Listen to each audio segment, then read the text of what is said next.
السلام علیکم ورحمت الله وبرکاته. د حماسي کاروان د ګروپ ټولو ملګرو الله پاک مو روغ جوړ لره. الله مو حافظ و ناصر سه. یو ورور پوښتنه کړې ده چې د دوه کسانو په منځ کې جنجال ده، بیا دوه کسان یې حکمان وګرځول.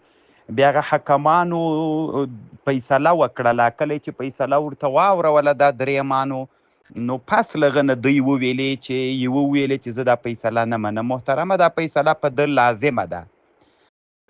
که چیرې لا فیصله نه وه کړې، ده ویلي وای چې زه د حکم نه منم، بیا صحیح وله.